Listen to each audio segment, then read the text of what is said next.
Bonsoir. La libération, ce fut la liberté et la violence, l'allégresse, mais aussi la vengeance. Avec la libération est venue l'épuration.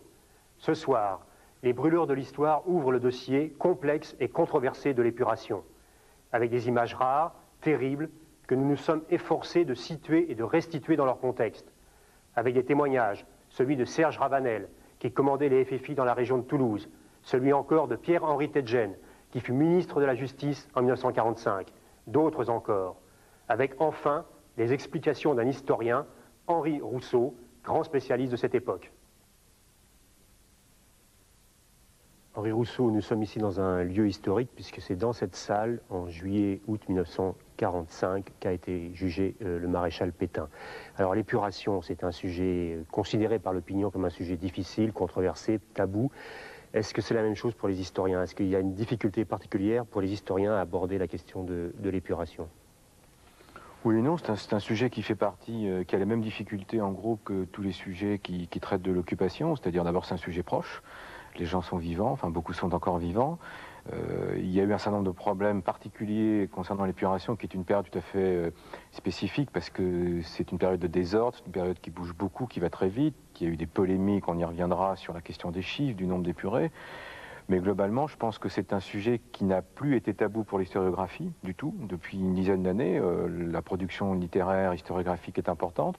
Alors, question de méthode, parce que sous le mot épuration, sous l'étiquette épuration, on met à peu près tout. Alors, il y a eu différentes formes d'épuration. Comment on peut faire des catégories?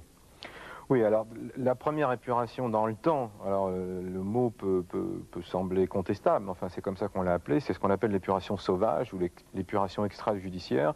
C'est-à-dire c'est une épuration qui s'est déroulée hors de toute instance légale officielle.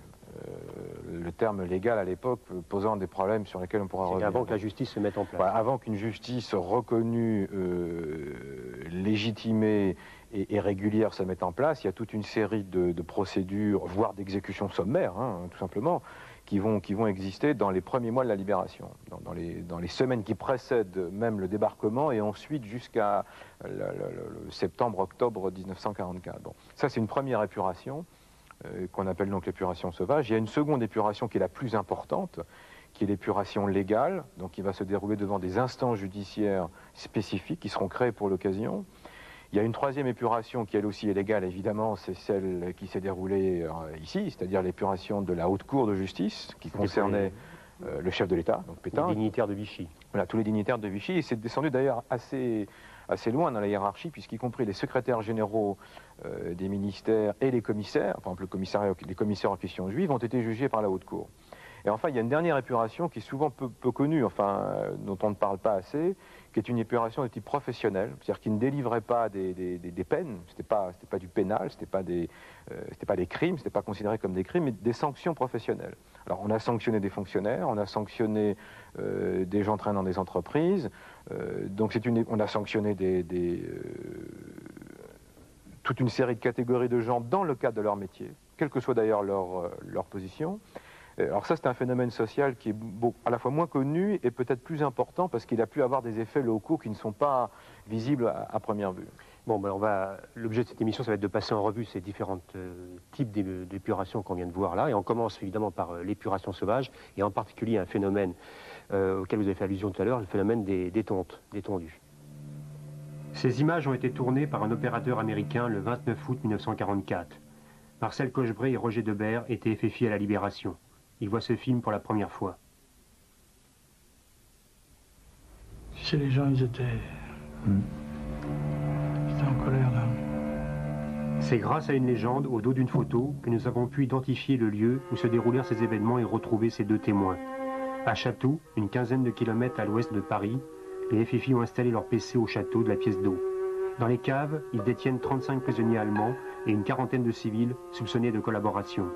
Le 25 août 1944, tandis que Leclerc entre dans Paris libéré, une colonne allemande en retraite attaque le château. Et alors, à ce moment-là, les prisonniers, eux, ont désigné, avec les Allemands et puis des collaborateurs qu'il y avait à l'époque, ont désigné des camarades, tous ceux qui connaissaient et qui se trouvaient là, quoi, si vous voulez. Et alors, forcément, une fois qu'ils ont été désignés, les Allemands les ont fait mettre devant le garage et les ont massacrés à la mitraillette. Avant d'être massacrés, ils avaient Tous les âges, oui. été torturés. Oui. Bah, il y en avait qui étaient pas beaux à voir. Hein. Alors j'aimais vous dire qu'il ne fallait pas bousculer les familles et tout ça au fur et à mesure, hein, parce que c'était déchaîné. Les gens étaient remontés là. Ah oui. Il y a de quoi. Hein. Ils voulaient se venger. Bon, il y avait l'esprit de vengeance, oui. S'il y avait eu à ce moment-là même des collaborateurs qui auraient traîné dans le coin, je suis sûr qu'ils ils auraient passé des mauvais quarts d'heure. Oui, c'est sûr. Mardi 29 août, sur les lieux mêmes du massacre des FFI, devant le château, se déroule une étrange cérémonie. Ah ben ça c'est le château, ça. Étendu au château, ça. C'est étendu. Ouais. Ouais. Vous la connaissiez, cette femme-là? Oui, oui, oui. Elle avait fait quoi? Bon, vous savez, la collaboration, c'est bien, oui. Oui, je la reconnais, celle-là aussi. Vous savez, il y avait pas mal, hein, château qui faisait de la collaboration.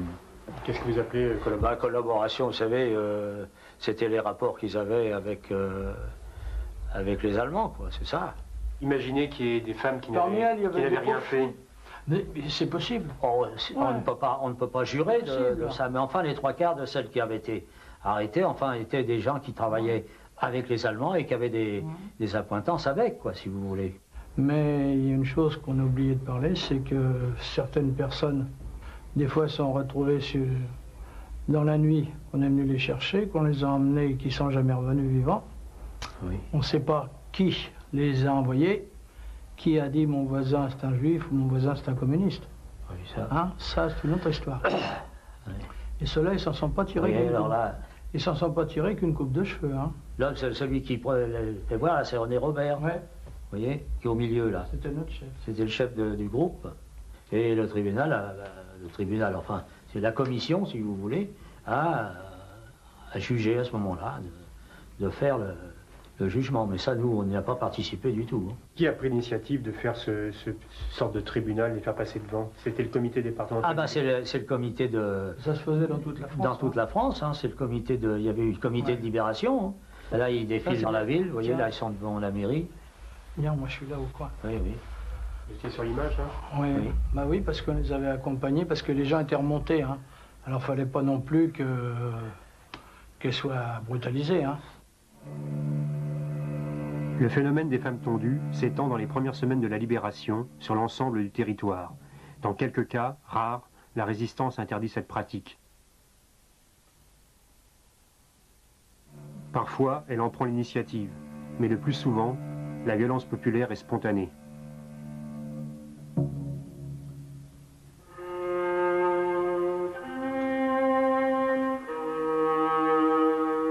Henri Rousseau, comment réagit l'historien devant ces images assez remarquables tournées par un opérateur américain? Bah, ce qui est frappant, c'est qu'on a là vraiment l'image emblématique de l'épuration. Ça, c'est depuis pratiquement la libération, enfin chaque fois qu'on a représenté cet événement, ce qui est l'image qui identifie le mieux l'épuration, toute tendance confondue, en fait, tout phénomène confondu, c'est la femme tondue. Alors, une exécution sommaire ou un tribunal, bon, tout ça sont des phénomènes que l'on retrouve dans d'autres circonstances. La tonte des femmes, bon, c'est ce type de scène qu'on a vu là, est véritablement ce qui donne, si je puis dire, la marque d'identité de cette période. Quand bien même la France n'est pas la seule à avoir pratiqué ce genre de choses. Et là, on voit quand même que c'est organisé. Il y a une sorte de tribunal, il passe devant une cour, enfin, devant des gens qui... C'est pas spontané, c'est pas la vindicte populaire. Voilà, enfin, devant une cour, justement, ce qui est intéressant dans une des réactions d'un témoin qui participait à la scène, c'est qu'il se reprend à un moment, il dit c'est pas un tribunal, c'est une commission. Bon, en fait, évidemment, ça n'a rigoureusement aucun statut légal.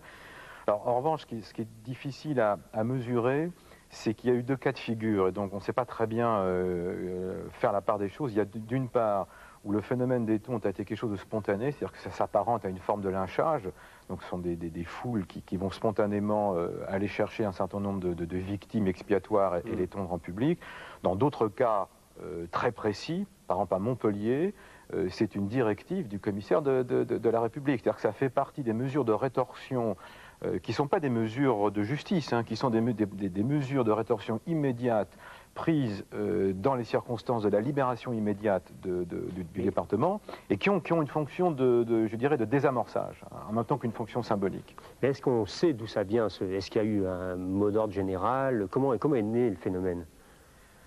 Non, à ma connaissance, il n'y a pas, on n'a jamais trouvé la directive qui viendrait, par définition, qui viendrait de très haut, qui donnerait un ordre général de tondre d'abord les tondre pourquoi? Ça, c'est aussi quand même une question.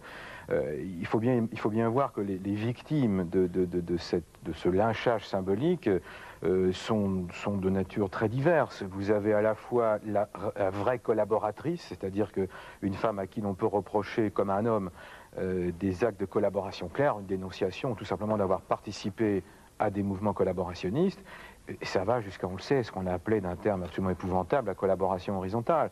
Donc il y a des situations extrêmement diverses. Alors l'origine est ancestrale, elle remonte, la question de la nature de la tonte remonte au Moyen-Âge. Enfin, on a des exemples très connus dans l'histoire, et ça concernait soit la femme adultère, soit la prostituée.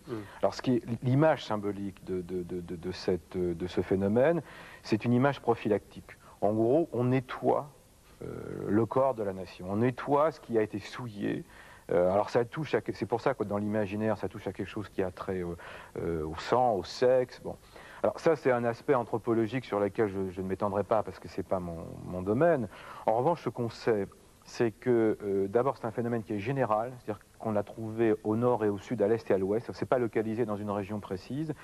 C'est un phénomène qui a été accompagné en général d'une baisse de tension locale, c'est-à-dire qu'il y a une relation de cause à effet entre l'épuration sommaire, c'est-à-dire les exécutions, ou la violence au sens général du terme, et la présence ou pas de femmes tondues. D'ailleurs, une fonction exutoire, quoi. Voilà, c'est une fonction exutoire tout à fait manifeste.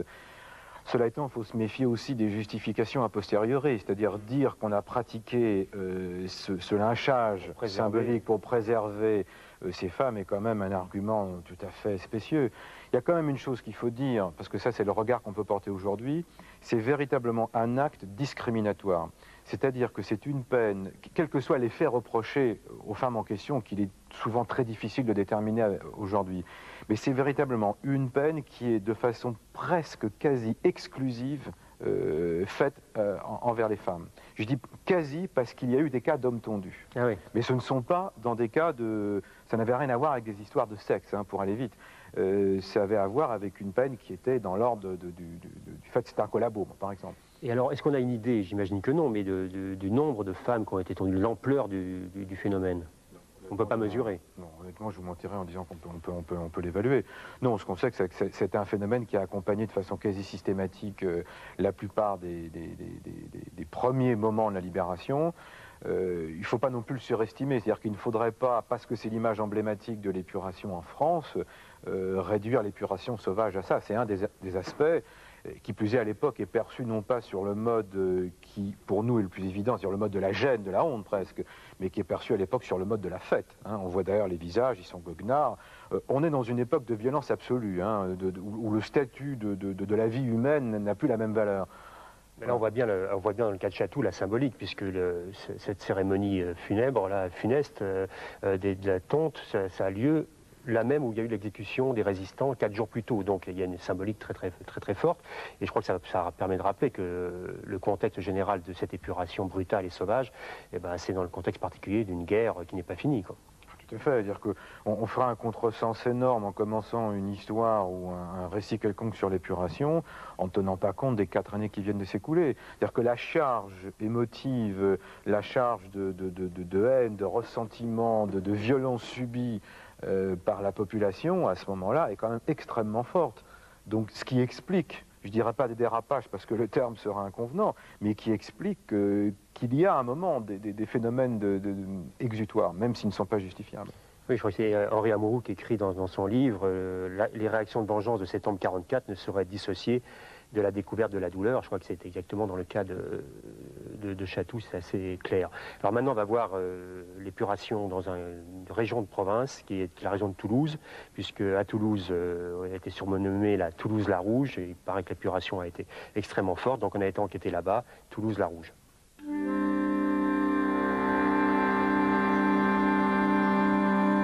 C'est en avril 1944 que Serge Ravanel arrive à Toulouse. Juste après le débarquement, il est nommé commandant régional des FFI avec le grade de colonel. Souvent, on parle de cette époque comme une époque de guerre civile. Il n'y a pas eu de guerre civile en France. La résistance se battait contre les Allemands Et il s'est trouvé que la milice et la police de Vichy étaient l'allié des Allemands. D'une façon très générale, aussi bien de la part de Gaulle que du CNR, on considérait que des gens qui combattaient la résistance les armes à la main, qui livraient aux Allemands ou qui accompagnaient les tortureurs de la Gestapo étaient des traîtres. C'est très simple, c'est une notion de trahison. Et ça existe dans toutes les armées du monde. Très tôt, la résistance organise l'élimination des collaborateurs. Pierre Bénèche a 18 ans en 1941 lorsqu'il prend contact avec le mouvement Liberté. Ses chefs lui proposent d'infiltrer les organisations de collaborateurs. Donc j'étais connu sur la place de Toulouse comme un très bon collabo, fidèle au maréchal et autres. Et ça m'a permis en février 1943, lorsque Darnan a créé la milice, d'entrer dans la milice le plus tranquillement du monde.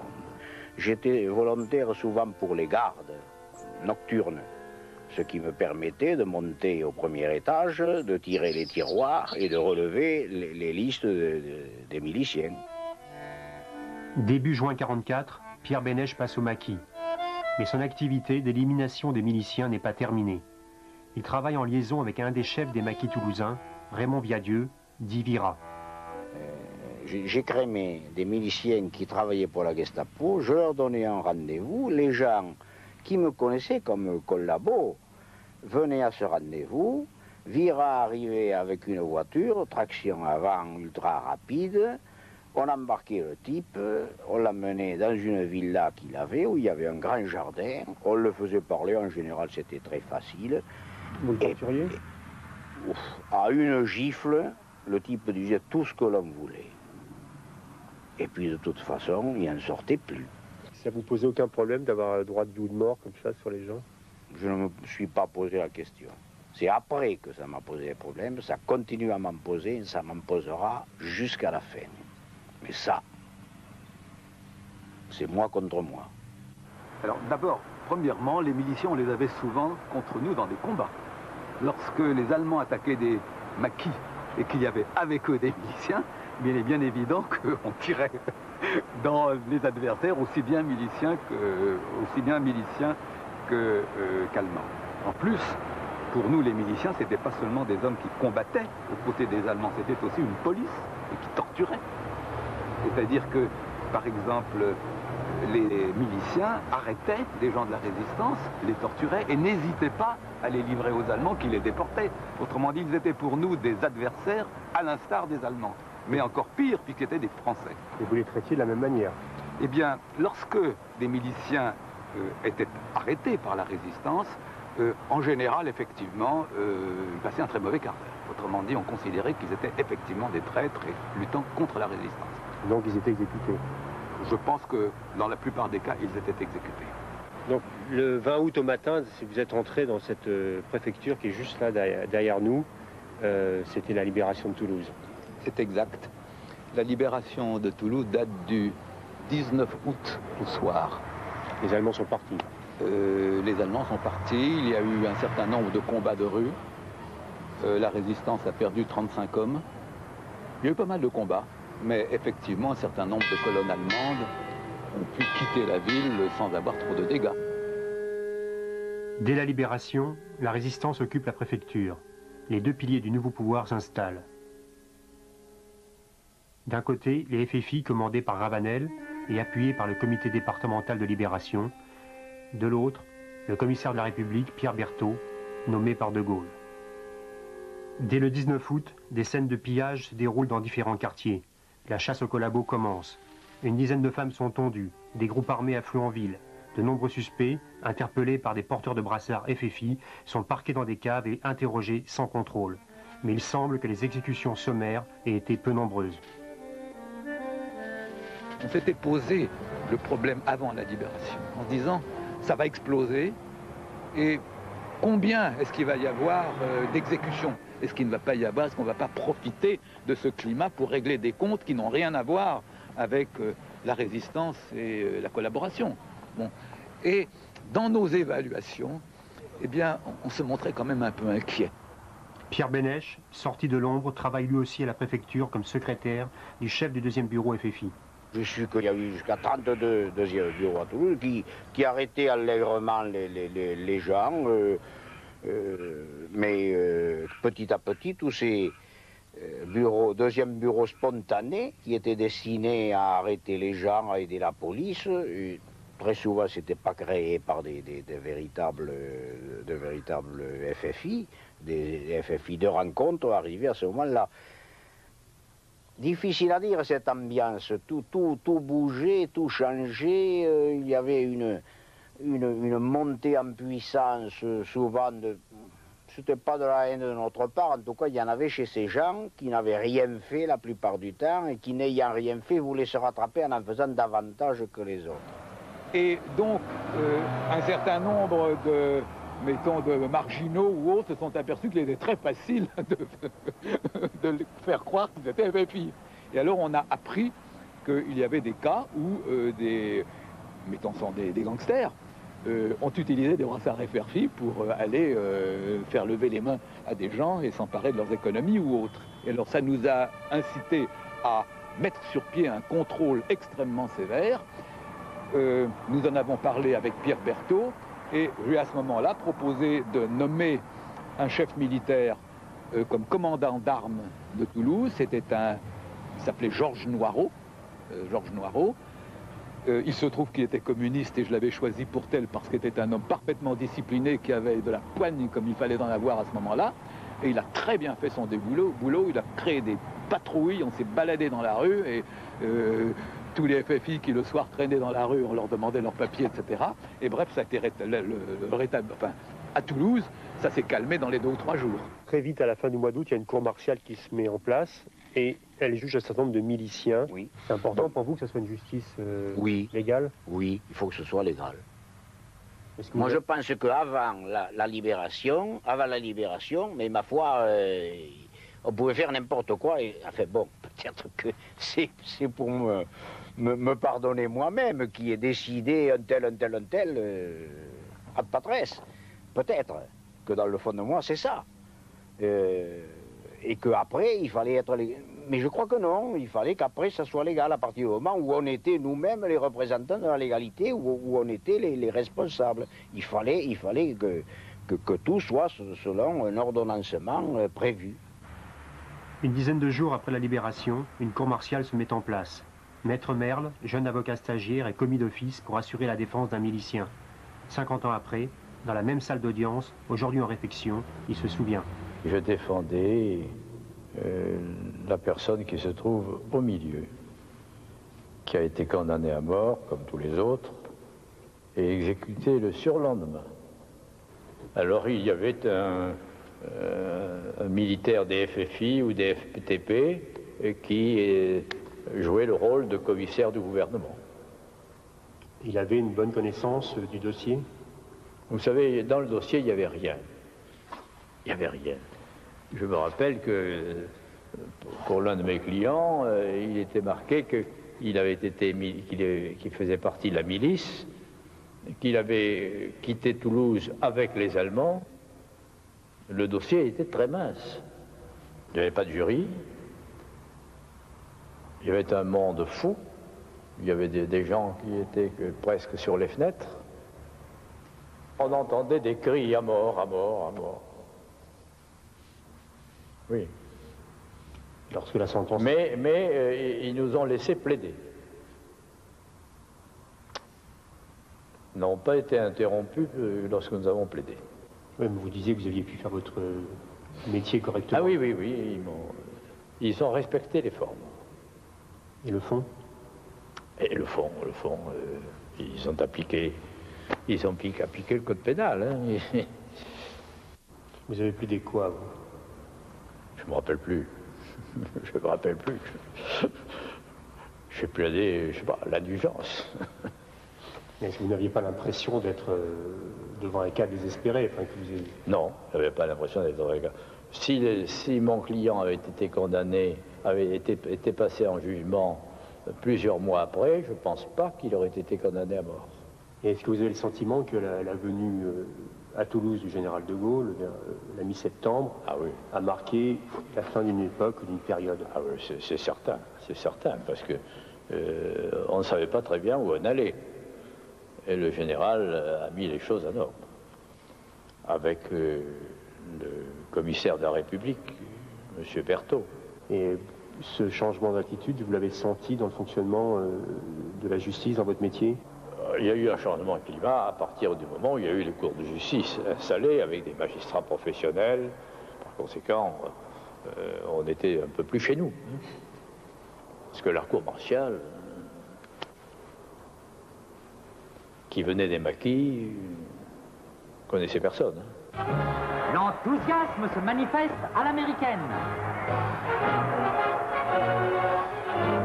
Mais la chaleur toulousaine l'emporte et le général de Gaulle réussit à grand-peine à prendre la foule pour arriver au Capitole. De Gaulle est arrivé le 16 septembre 1944, soit pratiquement 4 semaines après la mise en place du commissaire de la République. Or, l'ordre et le fonctionnement des institutions étaient normaux, sous les réserves que j'ai indiquées, c'est-à-dire que tout le monde devait apprendre son métier, mais déjà depuis au moins 3 semaines. Donc, on a été très surpris lorsqu'il nous a accusés, mettons qu'il n'y avait pas d'ordre, qu'il y avait un grand désordre. Mais dans son esprit, quand il parlait du désordre, il visait quoi? Il n'a pas voulu me le dire. Lorsque je lui ai demandé en tête à tête, puisque j'ai eu, pendant 1 heure, j'ai été reçu par lui, lorsque je lui ai demandé de me dire où il voyait du désordre, il a dit « j'ai mes informations ». Et lorsque je lui ai demandé de me préciser en quoi ils étaient, il m'a répondu « je sais ce que je dis ». C'est-à-dire qu'il ne m'a rien indiqué, il ne m'a pas donné la moindre indication concrète de ce qu'il appelait de désordre. Au cours de cet entretien en tête-à-tête d'1 heure avec le général de Gaulle, est-ce qu'à un moment ou à un autre, il vous a parlé des problèmes d'épuration, des châtiments des traîtres? Absolument pas, absolument pas. Pour lui, il y avait un désordre, mais je n'ai eu aucune indication sur ce qu'il appelait le désordre. J'ai été très étonné le jour où Jean-Pierre Vernant, le colonel Berthier, qui était le patron départemental, avec lequel d'ailleurs j'avais travaillé tout le long de ces 4 années, lorsque Berthier est revenu de son premier voyage à Paris, il a rapporté des journaux parisiens. J'ai été sidéré de lire « Le sang coule à flot dans les ruisseaux de Toulouse ». Qu'est-ce que c'est que ce truc? Mais jamais le sang n'a coulé ni à flot, ni à petite gorgée, rien du tout, jamais ça n'a coulé comme ça. Je ne sais pas d'où peuvent venir ces inventions et qui sont restées depuis 50 ans. On voit bien là, 50 ans après, que quand on parle de Toulouse, le mythe est toujours aussi fort, c'est-à-dire qu'on aurait vraiment l'impression que c'est une région particulièrement chaude sur le plan d'épuration, et puis les gens qui l'ont vécu sur place ne disent pas du tout. Bon, donc il y a toujours un décalage incroyable entre ce mythe, cette mythologie, d'ailleurs qui est repris par un certain nombre d'excellents auteurs, et puis ce qu'on arrive à voir sur place. Alors comment l'historien arrive à travailler dans cette distorsion entre le mythe et le réel? Alors, je crois dans le cas de Toulouse, bon, sans y insister, bon, qui est un cas tout à fait particulier, il y a des circonstances locales enfin, qui ont beaucoup joué. Sur un plan plus général, la difficulté, c'est qu'on est dans une période d'abord qui va extrêmement vite. C'est-à-dire que les événements s'enchaînent à une vitesse dont on ne peut pas avoir conscience aujourd'hui dans une période de paix. L'avance des armées alliées, les concurrences au niveau du pouvoir, de la prise du pouvoir dans chaque département, des informations qui sont extrêmement contradictoires d'un bout à l'autre de la France. Il n'y a pas d'information unifiée. Il n'y a même plus, je dirais, l'appareil de propagande qui a existé pendant 4 ans, qui était celui des Allemands ou celui de Vichy. Bon, par définition, puisqu'on est en pleine période d'écroulement du pouvoir vichiste et de défaite des armées allemandes en France, en tous les cas. Donc il n'y a plus d'informations réelles. À partir de là, c'est le règne de la rumeur. Alors ce qui est intéressant comme idée aussi, c'est de rappeler, ou de dire, parce qu'on ne le sait pas toujours, que la période de la libération a été précédée d'une grande peur, au sens où dans beaucoup de régions, on a eu peur que la libération se marque par un véritable bain de sang. C'est ce que dit d'ailleurs Rabanel à un moment. Tout à fait. Alors ça, je crois que c'est tout à fait juste. Alors c'est pas vrai simplement pour le cas de Toulouse, mais si vous voulez, il y a eu une distorsion entre ce qu'on attendait de l'événement et qu'on redoutait tout en l'attendant. C'est-à-dire qu'on redoutait les effets de la guerre civile, de l'affrontement interne, mais on attendait la libération pour des raisons évidentes. Et je crois qu'il y a, dans pas mal de régions, il y a eu un décalage entre ce qu'on attendait, on attendait le pire en gros, et ce qui s'est effectivement produit. Ce qui ne veut pas dire que dans certains cas, il n'y a pas eu le pire, mais bon.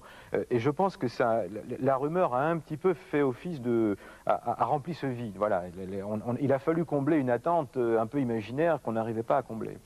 Ce qui est remarquable, c'est que la rumeur dure toujours, mais on va voir maintenant, au niveau national, essayer de tirer un bilan de cette épuration extra-légale ou sauvage. À Grenoble, le groupe Vallier, qui depuis a trouvé une mort glorieuse, s'était spécialisé dans la punition des collaborateurs et des traîtres.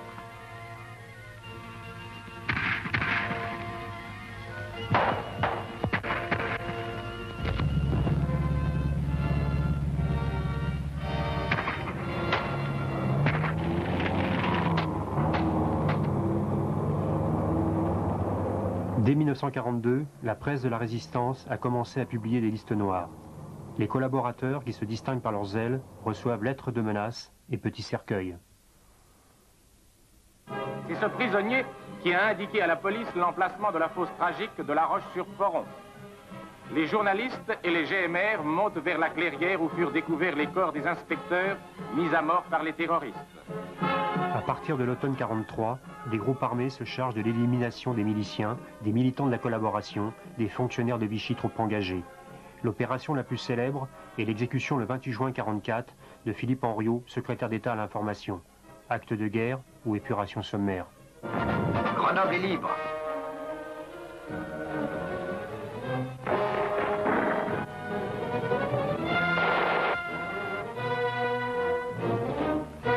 La route de Lyon est ouverte. À la Libération, pour prévenir les excès, Londres ordonne de limiter la répression aux miliciens et aux dénonciateurs. Mais la découverte de charniers de résistants, comme à Bron et à Grenoble, vient exaspérer le désir de vengeance. Là où la lutte armée a été âpre, les exécutions sommaires se multiplient. Souvent, les sentences sont prononcées par des cours martiales ou des tribunaux d'exception. En quelques semaines, l'épuration sauvage fait plusieurs milliers de victimes. Un demi-siècle après, la polémique sur les chiffres continue.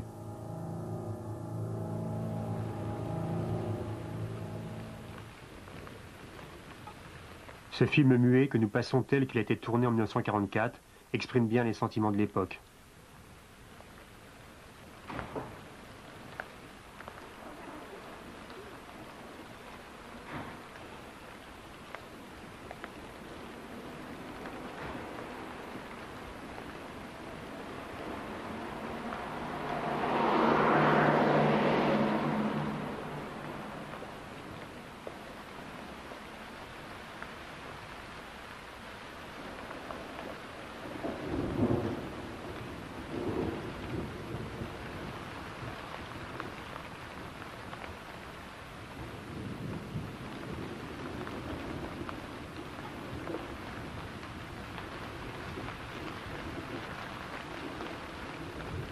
Le cas le plus célèbre de ces jugements sans fondement légal est celui du Grand Bornand près du lac d'Annecy.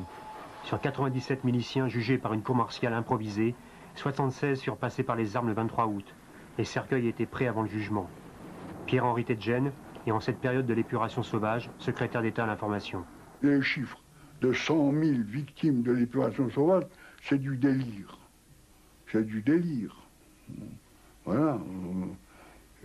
Le chiffre de 10 à 12 000 qu'a finalement retenu le général de Gaulle et qui me paraît être aussi exact qu'il était possible de l'être, ce chiffre-là est très proche de la vérité. Mais 100 000, je vous le répète, c'est du délire. Henri Rousseau, sur ce qu'on appelle l'épuration sauvage, depuis un demi-siècle, il y a une controverse sur ces fameux chiffres. Alors est-ce qu'on peut aujourd'hui essayer de faire un bilan chiffré de ce qu'a représenté l'épuration sauvage? Puisque là on a entendu des chiffres, 100 000, 10 000, 12 000, où on en est? La controverse continuera, c'est pas une controverse scientifique, c'est une controverse idéologique. Donc, alors on peut rappeler simplement les éléments du problème. Le chiffre de 100 000, voire il y a eu des chiffres encore supérieurs qui ont été donnés, date de la libération, enfin de l'immédiate après-guerre. Il y a deux sources. La première, c'est celle d'Adrien Tixier, qui était ministre de l'Intérieur, donc qui a avalisé... socialiste, anticommuniste, bon, ce qui explique beaucoup les choses, donc qui a avalisé de l'autorité de sa fonction un chiffre qui est, c'est vrai, tout à fait imaginaire. Bon. L'autre source connue, c'était un article américain qui a fait beaucoup de bruit à l'époque et qui venait d'une source américaine qui concernait essentiellement la France du Midi et qui avait été donnée par les autorités militaires américaines. Et là encore, il y avait des raisons plus ou moins politiques derrière. Bon. Alors si on laisse de côté la polémique idéologique, les chiffres les plus fiables, alors il y en a de plusieurs sortes. Il y a eu des enquêtes de gendarmerie qui ont été faites à la fin des années 40 et au début des années 50. Il y a une enquête qui a été menée ensuite par le comité d'histoire de la Deuxième Guerre mondiale, qui a été reprise par l'Institut d'histoire du temps présent, à laquelle j'appartiens, je le précise. Bon. Alors évidemment, l'ordre de grandeur est à peu près de l'ordre de 10 000. La grosse majorité des exécutions sommaires se déroule entre le 6 juin 1944, donc le moment du débarquement, et la libération du département, qui varie suivant les cas dans toute la France. Et puis il reste entre 1000 et 2000 exécutions à peu près qui se déroulent après la libération du département, où là, on peut véritablement parler d'épuration sauvage parce qu'on est dans une situation où elle aurait pu, de façon théorique, hein, évidemment, être évitée dans la mesure où existait, ou se mettent en place en tous les cas à ce moment-là, des instances légales. Alors pour le reste, c'est toute la difficulté du problème. C'est-à-dire que vous avez à la fois des actes qui sont des actes de guerre, hein, ou de guerre civile, si on veut reprendre cette notion. Enfin, en tout cas, des actes de guerre. C'est-à-dire que l'assassinat de Philippe Henriot s'inscrit dans une logique, je dirais, à la fois militaire et politique. Il s'agit d'éliminer un adversaire, bon, dans le feu du combat. Tout à l'heure, dans le sujet sur Toulouse, on a vu aussi M. Bénèche qui parlait de ces exécutions de miliciens par la résistance dans la même période. Tout à fait. Il faut bien comprendre que les miliciens, à ce moment-là, qui sont d'ailleurs, j'ouvre une parenthèse, les principales victimes de l'épuration sommaire, ce ne sont pas les seuls, hein, mais ce sont les principales victimes de l'épuration sommaire ou sauvage, bon, ce sont des termes qui sont contestables mais qui ont été utilisés. Ce sont les miliciens, les groupements mobiles de réserve, enfin toutes les forces de l'ordre vichistes qui sont à ce moment-là, hein, on est au printemps, l'été 44, des forces supplétives de l'occupant. Et pour des résistants, les miliciens font, je dirais, presque plus de dégâts que l'occupant allemand, pour une raison simple, c'est le cas typique de la guerre civile. Ils se connaissent entre eux. C'est-à-dire que dans une situation locale, vous avez le milicien qui connaîtra les résistants, qui connaîtra les plans, qui connaîtra les réseaux pour infiltrer les maquis, bon, etc. Donc le problème de la milice, c'est qu'elle a été autant meurtrière, je dirais, de façon armée, encore que son action était quand même, de ce point de vue-là, pas très importante, mais beaucoup plus parce qu'elle a fourni des renseignements à l'occupant. Donc à partir de là, comment définir un acte qui consiste à éliminer un adversaire? Voilà, alors c'est toute la question. Alors il y a une autre question qui est abordée dans votre petit film, qui est très importante, c'est, vous avez au moment donc de la libération se mettent en place des instances, qu'on appellera des instances de fait, qui n'ont pas une autorité légale absolue. Les cours martiales. Les cours martiales. Ouais. Bon. Il y a une différence entre tuer un milicien au coin d'un bois, ou même un innocent, parce qu'il y a eu des cas d'innocents, il ne faut pas l'oublier, bon, ou de massacrer même une famille, ce qui a eu des cas très marginaux, mais ça existait, bon, ça c'est une chose, et puis de faire comparaître devant une cour martiale plus ou moins improvisée, sous l'autorité des FFI, donc d'une autorité militaire de la résistance, des miliciens. Alors on peut contester sur le plan légal, c'est vrai, mais compte tenu de la situation, et là je ne justifie rien, j'essaie d'expliquer, hein, compte tenu de la situation à l'époque, on est face à comment dire, il n'y avait qu'une alternative. Soit on les exécute point final, puisqu'on est dans l'ordre à la fois du combat et de la vengeance, soit on crée un semblant de formalité juridique avec une question, enfin même une réponse, je dirais, qui va avec. Si ces gens-là, donc des miliciens, étaient passés devant une cour de justice légale, formelle, avec toutes les garanties, c'est beaucoup plus satisfaisant du point de vue du droit et de la morale, mais la conclusion aurait été la même. C'est le cas en Haute-Savoie du Grand Bornand. Très probablement à quelques... Bon, c'est terrible de dire les choses comme ça, mais à quelques unités près, il est probable que le nombre d'exécutions capitales aurait été le même. On clôt là le chapitre épuration sauvage, on va passer donc à l'épuration légale.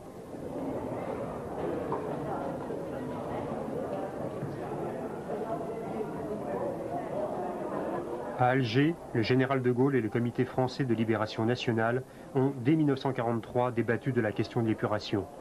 Ses fondements juridiques, moraux et politiques ont été fixés. Résistant de la première heure, Pierre-Henri Tedjen a participé à cette réflexion. Premier principe que nous retenions à l'unanimité, pas de rétroactivité des lois sur l'épuration. Application aux actes de collaboration des dispositions existantes du Code pénal, article 75 et suivant. et donc pas d'innovation en droit pénal. La trahison, l'entente avec les relations avec l'ennemi, la collaboration, tout cela était prévu par le code pénal d'avant la guerre, et par conséquent tout cela était applicable au problème d'épuration. À Alger, en mars 1944, se tient le procès de Pierre Pucheux. Ancien secrétaire d'État à l'intérieur de Vichy, réfugié au Maroc, il est condamné à mort et exécuté le 20 mars 1944. Ce procès, considéré comme le premier d'épuration légale, assoit l'autorité juridique de la France libre. À l'été 1944, De Gaulle nomme des commissaires de la République dans les régions libérées. Ces superpréfets, en cette période agitée, ont tout pouvoir. Ils tentent de limiter les excès de l'épuration sauvage en faisant procéder à des arrestations préventives des suspects. Toujours à Lyon, la prison militaire du port de Montluc, ensanglantée par la Gestapo, a changé de pensionnaire. On épure et on arrête. Ici, on a mis à l'abri les grands personnages. L'ancien maire de Villeurbanne, Monsieur Vissot, fabricant de lampes, Monsieur le procureur de l'État français. Ainsi, dans les premières semaines après la libération, des dizaines de milliers de personnes, suspectées à tort ou à raison de collaboration, sont internées. À Paris, le vélodrome d'hiver sert de centre de triage. À partir de l'automne 1944, les cours de justice se mettent en place.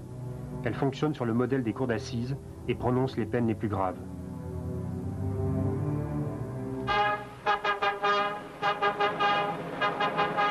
Monsieur François de Menthon, ministre de la Justice, vous parle. Au lendemain de la libération, il n'était pas de tâche plus urgente et plus importante que le châtiment des traîtres et des collaborateurs.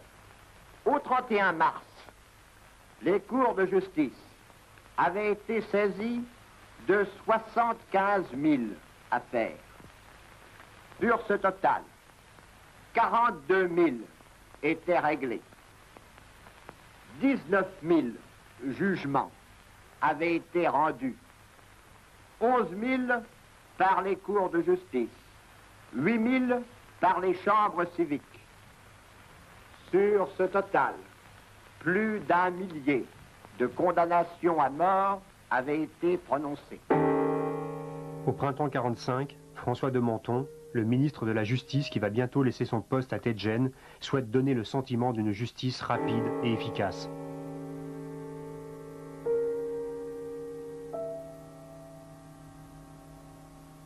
Mais, après la rudesse de l'hiver, la pénurie économique, les restrictions alimentaires, les difficultés matérielles alimentent les rancœurs et se traduisent par la recherche de responsables. Dans plusieurs villes, des prisons sont investies et des condamnés, extirpés de leurs cellules, sont lynchés.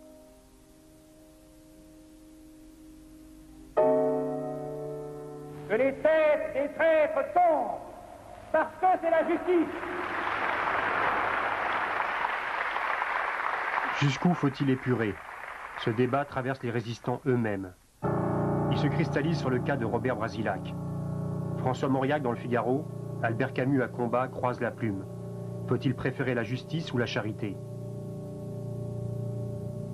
À Mauriac qui prêche la modération, le jeune Camus réplique: on dirait vraiment à entendre M. Mauriac qu'il nous faille absolument choisir dans ces affaires quotidiennes entre l'amour du Christ et la haine des hommes. Eh bien non. Brasillac avait écrit dans Je suis partout, au moment des rafles de juifs en 1942, « Il faut se séparer des juifs en bloc et ne pas garder les petits. L'humanité commande ici la sagesse. » Il est condamné à mort et exécuté le 6 février 1945. Brasillac a écrit des choses abominables, mais abominables, qu'on ose à peine relire aujourd'hui. Et quand on parle de l'affaire Brasillac, personne ne fait allusion à ces citations. C'est comme s'il avait raconté des contes de fées. Est-ce que vous savez pourquoi le général de Gaulle a refusé de le gracier? Non. Il ne me l'a pas dit et je le devine. Je crois qu'il pensait même que les écrits engageaient plus que les actes. Parce que le retentissement était plus large que ne pouvait être celui des actes. On vient d'entendre Pierre-Henri Tête-Gênes qui parle des principes de base qui ont prévalu pour cette épuration légale, mais quelles ont été les bases juridiques, les fondements juridiques de cette épuration? La vraie question, enfin pour résumer d'un mot, c'est comment, avec les cadres du droit de 1939, qui avaient prévu la trahison, comme toujours en cas de guerre, juger une situation de guerre civile, juger une situation où la guerre idéologique a été au moins aussi importante que la situation de guerre traditionnelle. Comment juger l'adversaire politique? Alors que cet adversaire politique, c'était pas simplement de l'ordre de l'opinion, les crimes qu'il a commis, c'était de l'ordre de crimes tout court. Le crime reproché à Vichy, c'était pas simplement d'avoir collaboré avec l'ennemi, c'était d'avoir mis à bas la République. Tout ça, il fallait le faire rentrer dans un cadre judiciaire, quand bien même ça n'entrait pas avec facilité. D'où la difficulté de l'épuration légale. Alors aujourd'hui, quel bilan on peut faire de cette épuration légale qui a fonctionné dans les chambres civiques et dans les cours de justice? Alors c'est un bilan mitigé, cela dit relativement important. Bon. Premier chiffre qui est peu connu, c'est le nombre total de dossiers ouverts, environ 300 à 320 000. Quand on dit dossier ouvert, c'est-à-dire qu'on ouvre une chemise et qu'il y a une lettre de dénonciation dedans, par exemple, mais que le dossier est très vite refermé et abandonné, il n'y a pas de poursuite. Cela étant, ça veut dire quand même qu'à un moment donné, il y a eu près de 300 000 personnes en France sur qui pouvait peser la menace d'une épuration. Bon. Cela dit, il y a eu un filtre relativement bien fait. Tous les dossiers vides ont été éliminés et environ 127 000 dossiers ont été maintenus, alors soit en cour de justice, la cour de justice étant l'instance qui délivrait des peines, peine de mort, peine de prison, donc c'est une instance pénale, soit la chambre civique qui n'avait qu'une seule peine à prononcer, qui était la dégradation nationale. Alors les cours de justice, par exemple, elles ont prononcé combien de condamnations à mort? Alors elles ont prononcé au total 7 000 condamnations à mort, dont une bonne partie par contumace, et dont seulement 767 ont été suivies d'exécution. J'ajoute, parce que c'est une des difficultés du problème, qu'il n'y avait pas que les cours de justice qui ont siégé à ce moment-là. Il y a eu au début de l'épuration légale et à la fin les tribunaux militaires. Alors surtout pour le début, les tribunaux militaires réguliers, hein, il ne s'agit pas des cours martiales de la résistance, mais des tribunaux militaires. Il ne faut pas les confondre. Les tribunaux militaires réguliers ont délivré aussi environ 800 peines de mort suivies d'exécution. Ce qui signifie qu'on a 1500 à 1600 exécutions le chiffre légales. Officiel, qui est notamment rappelé souvent par Pierre-Henri Tête-Gênes, qui est de 767, c'est un chiffre qui se rapporte aux cours de justice. Mais si l'on ajoute les tribunaux militaires, ça fait 1500. Bon. Je dirais pas peu importe, mais enfin bon, on est dans un ordre de grandeur quand même qui n'est pas négligeable en termes d'exécution sommaire. Peine de prison alors? Alors pour les peines de prison, on a eu environ donc 58 000 dossiers jugés, ça a donné presque 80% de peines de prison, dont une petite minorité, environ 4% à perpétuité. Cela étant, ça ce sont les condamnations. Dans la réalité, qu'est-ce qui s'est passé? C'est que bon, ces jugements s'étalent entre 45 et 49, et qu'à partir de 51, il y aura les lois d'amnistie qui vont vider les prisons. Globalement, pour aller vite, les principales peines, à part la peine de mort, les principales peines de prison n'ont jamais dépassé, sauf cas rarissime, les 7 à 8 années de prison. Mais cela dit, le bilan général de l'épuration en termes pénals est loin d'être négligeable. On va passer maintenant à un autre type d'épuration, moins étudié d'ailleurs généralement, l'épuration professionnelle, l'épuration économique. À Lyon, les usines Berliet qui travaillaient pour les Allemands ont été sévèrement atteintes par les bombardements alliés. Au lendemain de la libération, on a arrêté M. Berliet. Mais on n'a pas pour cela arrêté les usines. Bien au contraire, en l'absence forcée de M. Berliet, la direction est assurée aujourd'hui par les techniciens et les ouvriers de l'entreprise. La collaboration économique avec l'occupant avait touché une très large fraction de la société. Dans ce domaine, l'épuration réclamée en particulier par le Parti communiste constitue un enjeu majeur. Il s'agit de punir le patronat, mais aussi et surtout de permettre des réformes de structure. En octobre 1944, des commissions se mettent en place pour étudier les dossiers des entreprises qui ont fait des bénéfices importants sous l'occupation. Dans chaque secteur, des comités d'épuration interprofessionnels fonctionnent, mais sans zèle excessif. Voilà une grande entreprise qui fabrique des camionnettes. Et elle travaille pour l'Allemagne. Toute sa production est livrée aux Allemands et à l'armée allemande. Et le PDG de l'entreprise le sait parfaitement. Est-il coupable de collaboration avec l'ennemi? Oui ou non? Il a à côté de lui 3 ou 4 ingénieurs en chef et qui ont préparé tous les plans de fabrication, calculé tous les délais de fourniture, calculé les prix et négocié en fait avec les Allemands. à peu près en permanence. Sont-ils coupables comme le PDG? Troisième catégorie. Voici les contremaîtres, ou les ingénieurs de spécialisation et de services déterminés. Eux aussi ont travaillé pendant toute la guerre pour ces fournitures à l'Allemagne. Est-ce qu'ils sont coupables de collaboration avec l'ennemi? Et puis voici l'ouvrier qui a peint les croix gammées sur les camionnettes. Il ne savait pas, celui-là, qui travaillait pour l'ennemi. Et qu'est-ce qu'on va faire de lui?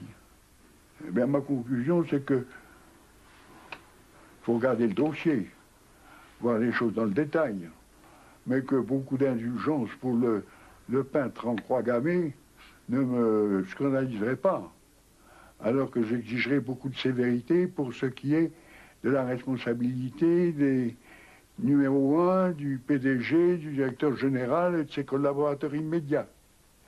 Mais, les cas limites entre les catégories, qu'est-ce qu'on en fait? Ben, on ne sait pas très bien, on s'en remet à la conscience des magistrats. Et c'est à eux de savoir où commencer vraiment la collaboration industrielle et puis simplement le travail pour l'ennemi sans aucune espèce de participation à ses desseins politiques. C'est ce qu'on a fait. Mais, pour ces gens-là, et spécialement pour les patrons numéro 1 de grande envergure, est-ce que vous croyez que leur responsabilité peut s'établir en une journée, une après-midi de travail sur un dossier? Il faut des semaines et des semaines et des mois de vérification, d'enquête et de recherche. Tandis que le journaliste et l'écrivain, lui, c'est lui qui a fait son dossier. Pendant toute l'occupation, il a publié tous les jours de quoi se faire fusiller. 10 fois publié, grosse lettre et puis signé de son nom. Presque tous les milieux socio-professionnels sont concernés, le bâtiment comme le spectacle. L'épuration s'attaque également aux fonctionnaires et à l'administration. L'enseignement, les postes sont soumis à un contrôle. Des milliers d'agents de l'État sont sanctionnés. Les magistrats n'échappent pas à la remise en cause.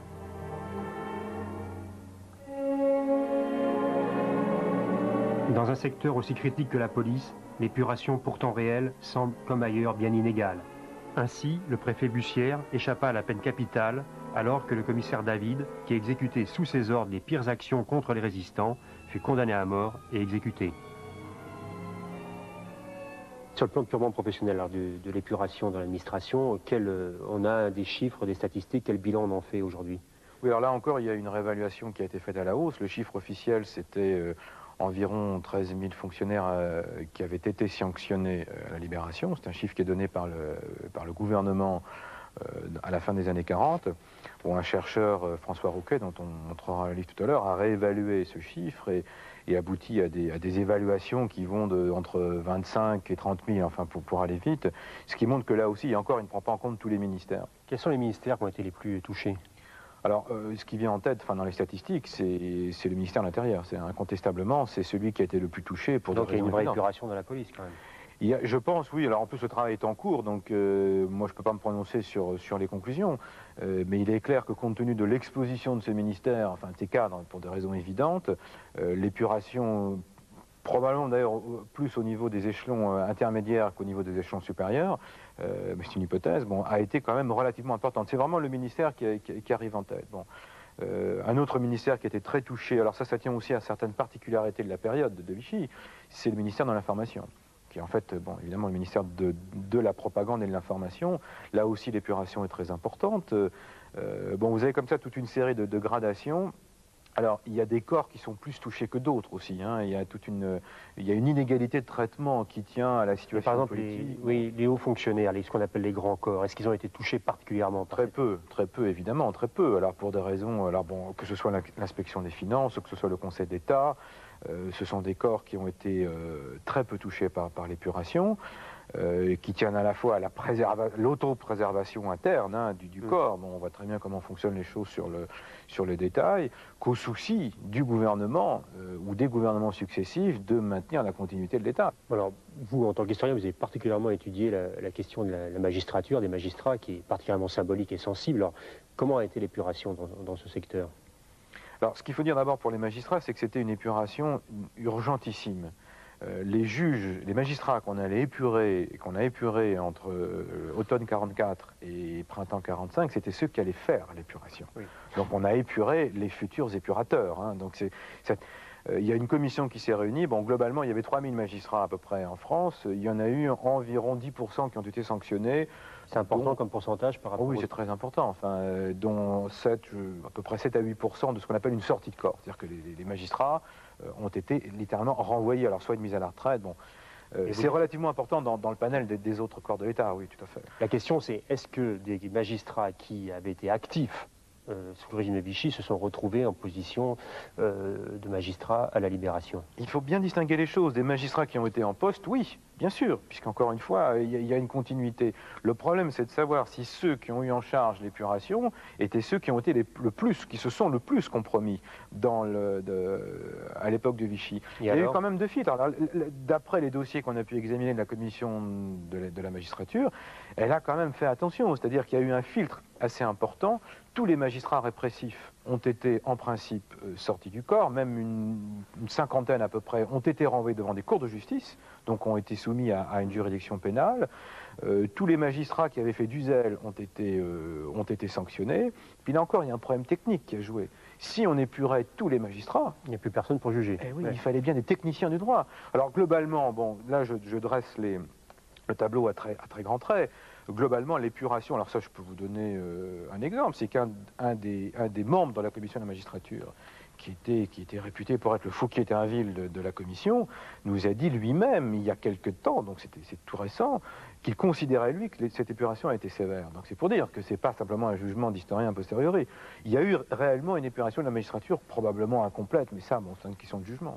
Alors passons à l'autre aspect de l'épuration professionnelle, l'épuration économique. Alors la collaboration économique a été, on peut le dire, la forme de collaboration la plus répandue, et paradoxalement, l'épuration dans ce secteur a été la moins visible, en tout cas. Alors, pourquoi? Il y a deux choses qui vont jouer, il y a deux problèmes qu'il faut retenir. Le premier, c'est que sous couvert, ou à la faveur, plus exactement, de l'épuration économique, va se jouer un enjeu économique et social. C'est-à-dire, en gros, on va vouloir profiter de façon très claire hein, de l'épuration économique pour mettre en place un nouveau système économique et social. Ça a été l'illusion de la libération. Et même Tedjen le dira à l'époque, il ne le dit plus aujourd'hui, mais il l'a dit déjà à l'époque, qu'il ne voulait pas que cette épuration serve à faire des réformes de structure. C'est-à-dire que globalement, on introduit un élément de politique économique ou de politique sociale de longue durée à la faveur d'une épuration qui avait des déterminants immédiats. Bon. Donc il y a cet aspect qui est très important dans les premières mesures de réquisition d'usines qui se déroulent dans... Ça a été assez peu étendu quand même. Ça a été assez peu étendu, ça a été localisé à quelques grandes villes comme Marseille, comme Lyon, comme Paris, mais c'est quand même un phénomène important. Alors ensuite, il y a une épuration de type professionnel qui va se dérouler sous l'égide du ministère de la production industrielle, et il y aura donc une commission nationale et des commissions régionales devant lesquelles vont passer, alors c'est ça qui est assez bizarre quand on regarde les dossiers, vous avez devant ces commissions qui délivrent des sanctions, aussi bien le patron que l'ouvrier. C'est-à-dire que vous voyez le même jour arriver le patron de l'entreprise, et puis derrière défile, à qui on reproche une véritable politique de collaboration, et puis derrière vont défiler des ouvriers à qui on reproche d'avoir créé un jour Vive l'Allemagne, ou des choses comme ça. Bon, pour aller vite, la vraie difficulté, c'était quels étaient les critères qu'on pouvait retenir. Qu'est-ce qu'on allait sanctionner? Du point de vue strictement économique, ce qu'on a voulu sanctionner, c'est la part de travail pour l'Allemagne, à condition qu'on puisse prouver avec suffisamment d'éléments que cette part a été volontaire. En plus, déterminer ce qui était volontaire dans le travail avec l'Allemagne, avec l'occupant, et ce qui ne l'était pas, est extrêmement difficile. Alors il y a quelques cas quand même, hein. Il y a quelques cas. Il y a dans la profession bancaire, dans l'industrie chimique, il y a eu des cas de sanctions professionnelles. mais qui, compte tenu du volume global de ce qu'a été la collaboration économique, est tout à fait, je dirais pas dérisoire, mais tout à fait infime. Hein. On va voir maintenant une dernière forme d'épuration, celle qui a concerné le gratin de Vichy, les dignitaires de Vichy, c'est-à-dire la haute cour et son fonctionnement. Il y a 3 mois, le maréchal Pétain, renvoyé par Hitler, venait se livrer à la France. À la frontière suisse, le général Koenig prenait livraison de celui qui avait profité de notre défaite pour supprimer la République d'un trait de plume. Après l'ambassade de Madrid, après l'hôtel du Parc, après le château de Sigmaringen, c'étaient les 2 pièces nues du prisonnier où Pétain solitaire n'allait plus s'entretenir qu'avec ses avocats et ses souvenirs, les premiers chargés de le défendre et les seconds de l'accuser. Et maintenant, c'est le palais de justice et c'est la voiture cellulaire.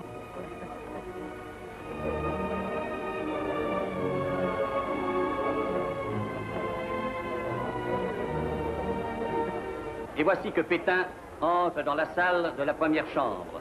Trop petite salle pour un si grand procès. Et voici la cour qui va juger avec 24 jurés tirés au sort parmi des parlementaires et des hommes de la résistance. Le procureur général Mornay prend place en face de l'accusé contre qui il va mener l'attaque. Paradoxe de l'époque, le procureur Mornay a prêté serment jadis au maréchal. Le procès, qui dure 20 jours, fait les gros titres des journaux. Les témoins défilent, les grands noms de la Troisième République, comme les dignitaires de Vichy, qui transforment le prétoire en tribune. Pétain est condamné à mort le 15 août et 2 jours plus tard, De Gaulle commue la peine en détention à perpétuité. Après Pétain, on attend le procès Laval, qui est pour beaucoup l'âme damnée du vieux maréchal. Pierre Laval vivait tout content dans son beau château. C'est de là qu'il partait, tout content, pour retrouver son beau bureau. Car Pierre Laval était devenu un très grand personnage. Aujourd'hui, c'est fini, bien fini. D'abord, Pierre Laval est condamné à mort. Ensuite, le beau château est à vendre. Tarie la petite source qui était devenue un pactole. Fini le pouvoir, les ambitions, les richesses. Adieu, veaux, vaches, cochons. L'affaire Laval a été abominable. Abominable. En ce sens que l'instruction a été bâclée au vrai sens du mot. Le procès a été mal conduit, il n'a pas disposé des garanties nécessaires. Je suis le premier à le reconnaître. Et j'ai fait tout ce que j'ai pu pour corriger la législation après cette histoire-là. Mais ça ne veut pas dire que Laval était un innocent et qu'on a assassiné un innocent. Soyons sérieux. Dire que de toute façon il était passible de la peine de mort et que les conditions dans lesquelles se sont déroulés son procès n'ont pas d'importance finalement parce qu'au bout il fallait qu'il soit exécuté, est-ce que c'est pas faire fi de toute justice? Mais je ne dis pas que ça n'a pas eu que les conditions dans lesquelles son procès s'est déroulé n'ont pas eu d'importance, elles ont été très importantes parce que toute illégalité, et surtout toute illégalité aussi patente que celle du procès Laval, celles qui sont produites au cours du procès Laval, sont condamnables. Mais ça ne veut pas dire que là, que si l'on avait disposé, et que si l'on disposait maintenant du temps nécessaire, fût-ce 1 an, 2 ans, 3 ans, pour réexaminer un à un tous les arguments et tous les moyens de défense de Laval, on n'arriverait pas à la même condamnation, la seule qui s'imposait, la mort. Le retour au printemps 1945 des survivants des camps de la mort révèle l'ampleur de la politique d'extermination nazie. Pourtant, la complicité de Vichy dans la solution finale apparaît peu dans les débats de la haute cour. René Bousquet, par exemple, responsable des rafles de 42, sera condamné en 1949 à 5 ans de dégradation nationale pour sa participation au gouvernement de Vichy, peine dont il est immédiatement relevé. Henri Rousseau, la haute cour était donc censée juger les responsables de Vichy. Est-ce qu'on peut dire aujourd'hui, avec le recul, que Vichy a été jugé? De ce point de vue-là, oui. On peut dire qu'il a été très mal, que c'était très inégal, que la haute cour globalement était quand même relativement indulgente, mais le dispositif a été mis en place. Il y a 100 personnes qui sont passées devant la cour de justice, la haute cour, pardon, et ça allait encore une fois du chef de l'État au secrétaire général. Donc là, la haute cour a visé très large. Bon, donc il y a eu un jugement de Vichy très complexe, très difficile à faire, mais il a existé. Voilà. Alors il y a une chose qui est assez remarquable, c'est dans tous les procès de l'épuration, c'est qu'on voit quand même que les crimes commis dans le cadre de la solution finale, de la collaboration de la solution finale, sont relativement absents. Alors ça, c'est une question très importante parce que c'est une question qui nous intéresse, nous, aujourd'hui, très directement. Parce que ça a ressurgi 30 ans plus tard. Voilà, ça a ressurgi des années après et c'est la condition par laquelle on a pu entamer des procédures judiciaires contre des fonctionnaires de Vichy ou contre Paul Touvier. Bon. Donc la question, c'est de savoir d'abord de mesurer l'ampleur ou l'absence d'ampleur du phénomène et en même temps d'essayer de comprendre pourquoi.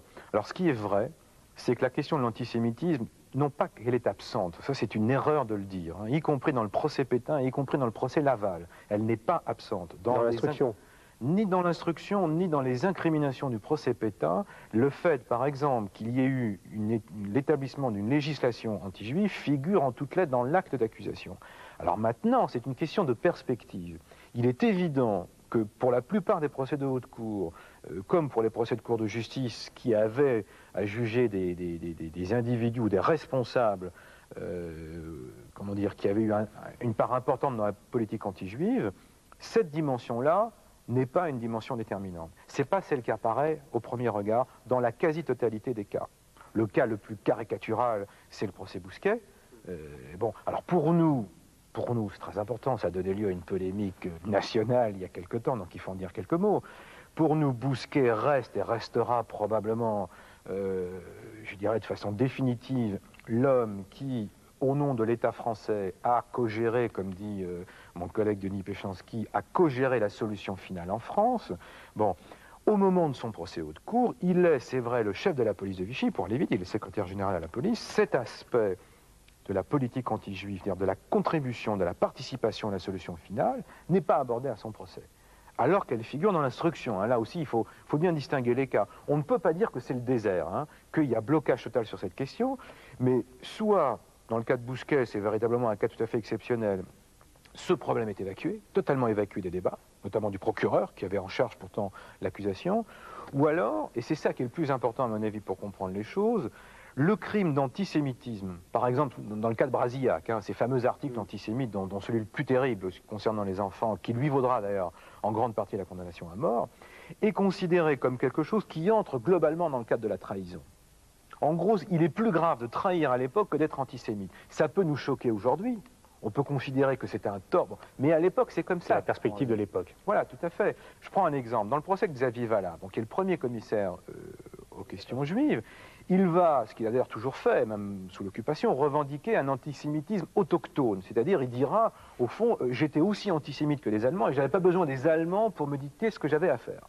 D'où la politique anti-juive autochtone de Vichy. Bon, à l'époque, ça peut paraître comme une circonstance, je veux dire, enfin, atténuante, en ce sens qu'il ne s'agit pas de collaboration. Or, pour nous, c'est une circonstance aggravante, parce que ça veut dire que de sa propre initiative, un État français, dans une logique française, a pris des décrets antisémites indépendamment de l'occupant. Vous voyez, on a deux perspectives qui se sont totalement renversées.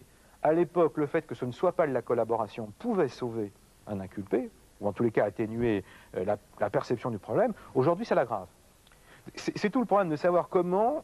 Ça rejoint le cas, j'évoquais le procès Touvier, comment est-ce qu'on peut juger 50 ans après? C'est-à-dire comment est-ce qu'on peut prendre des cadres de pensée qui sont les nôtres aujourd'hui et les projeter sur une période qui avait une toute autre manière d'envisager le problème. Oui, alors, il y a eu les lois d'amnistie qui sont étalées, je crois, de 1947 à 1953. Est-ce que... Le débat, oui. Enfin, c'est le débat.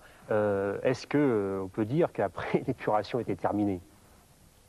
Légalement, oui. C'est pas à moi de dire s'il était terminé ou pas, mais légalement, en principe, oui. Ce qui a ressurgi, c'est précisément la question du crime contre l'humanité. Très rapidement, en 1964, on vote une loi sur l'imprescriptibilité. 1973, après le premier scandale Touvier, quand Pompidou l'a gracié, on lance les premières procédures pour crimes contre l'humanité, qui aboutiront en 87 avec Barbie, le procès Barbie, et en 94, il y a quelques mois, avec le procès Touvier. Un mot pour faire une comparaison avec ce qui s'est passé à l'étranger. Est-ce que l'épuration en France a été plus forte, moins forte qu'en Belgique, en Italie ou ailleurs?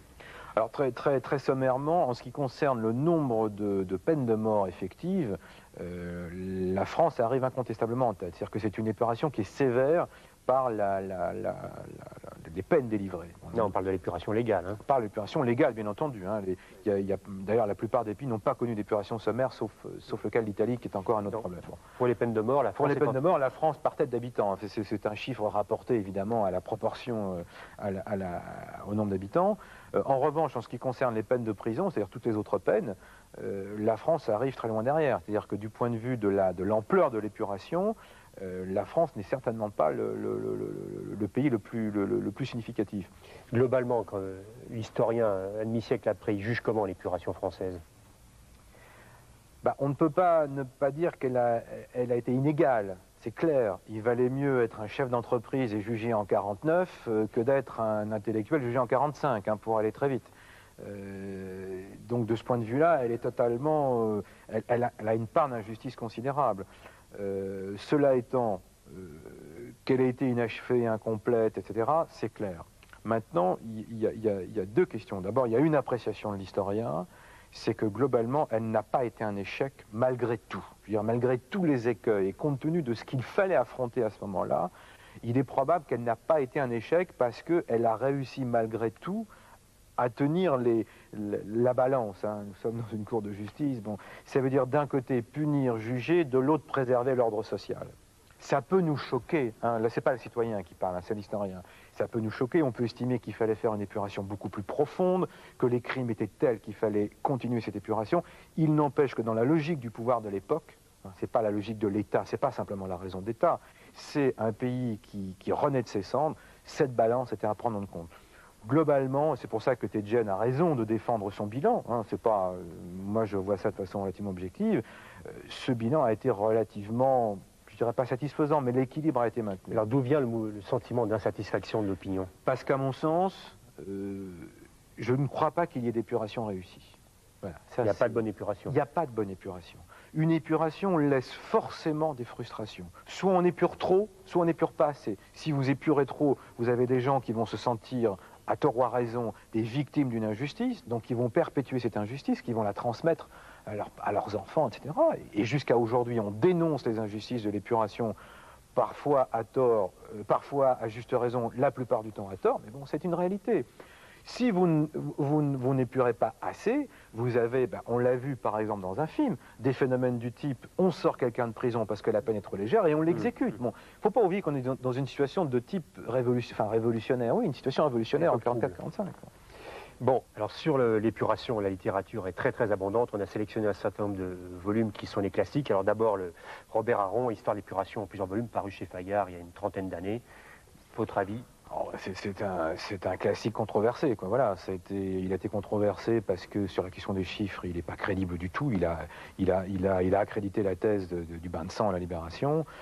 Et puis bon, c'est vrai que c'est un ouvrage qui est qui est même assez partial. Cela étant, il a un intérêt, c'est qu'il a couvert le phénomène de l'épuration dans son ensemble, donc il reste... C'est un livre pionnier quand même. Oui, c'est un livre pionnier, il faut le reconnaître. Peter Novick, L'épuration française, paru chez Balland il y a une dizaine d'années. Alors ça, c'est un grand classique aussi. Alors c'était un Américain. Alors vous savez, c'est cette génération d'Américains qui ont travaillé sur la France, qui ne voulait pas dire qu'il n'y avait pas de Français. La preuve, il y avait Robert Aron. Mais c'est un livre important parce que, alors qu'il n'a pas les sources, il a très peu de sources à l'époque de première main, et il donne une interprétation globale du phénomène qui est très intelligente. Et je crois qu'il y a beaucoup d'historiens qui se sont appuyés sur ces travaux pendant des années et des années. Ah, tout à fait, tout à fait. Herbert Lottman, L'épuration, repris en livre de poche, autre historien américain. Voilà, alors c'est un historien américain qui, alors lui, a travaillé en revanche sur des sources de première main, donc c'est un livre qui est très détaillé, très documenté, qui n'a peut-être pas la même perspective que Novick, mais bon, qui est un classique. Alors juste une précision sur ces deux ouvrages, qui sont des ouvrages de base sur l'épuration, c'est que les chiffres qu'ils donnent sont contestés, ont été réévalués à la hausse. C'est le problème des chiffres sur l'épuration, ils seront toujours contestés. On l'a vu tout au long de cette émission. Ah oui, mais sauf que là, c'est une contestation qui est fondée. Voilà. Bon, Henri Amouroux, alors dans sa longue grande histoire des Français sous l'occupation, c'est les volumes 9 et 10 parus chez Robert Laffont, où il parle évidemment de la question de l'épuration, de manière très détaillée. Votre avis? Oh, c'est la suite de ce qu'il a fait. C'est quand même une œuvre quand même importante et qui a l'avantage d'être très populaire auprès du grand public. Oui, alors il a tendance à contester un peu le bilan chiffré du comité d'histoire de la Deuxième Guerre mondiale. Oui, c'est-à-dire qu'il nous critique sur les méthodes et tout ça. Je pense que les critiques sont recevables. Encore une fois, sur la question de l'épuration sommaire, on ne modifiera pas, à mon avis, les ordres de grandeur. On a vu dans cette émission Pierre-Henri Tedjen, qui donc a été le deuxième garde des Sceaux du général de Gaulle à la Libération. Il a publié ses mémoires aux éditions Ouest France. Faites entrer le témoin suivant dans le livre dans lequel il parle bien sûr de la manière dont il a abordé la question de l'épuration. C'est un livre tout à fait passionnant. Hein. Oui, qui va bien au-delà de cette époque. Mais bon. Alors là, un certain nombre de livres plus spécialisés. Alors celui-là que vous connaissez bien, et naturellement, c'est François Rouquet, l'épuration dans l'administration française. On en a dit un mot au cours de l'émission, mais là, ça développe naturellement la question. Oui, alors c'est un livre important parce que d'une part, il remet un peu à jour les chiffres globaux à partir de sources de première main. Et surtout, c'est ce qui est le plus intéressant, il analyse quelques cas d'épuration administrative où il montre notamment que le panel de sanctions, de reproches plus exactement, a été absolument considérable. Au fond, on ne sait pas très bien ce qu'on sanctionne dans l'épuration administrative. Eh bien, c'est gai.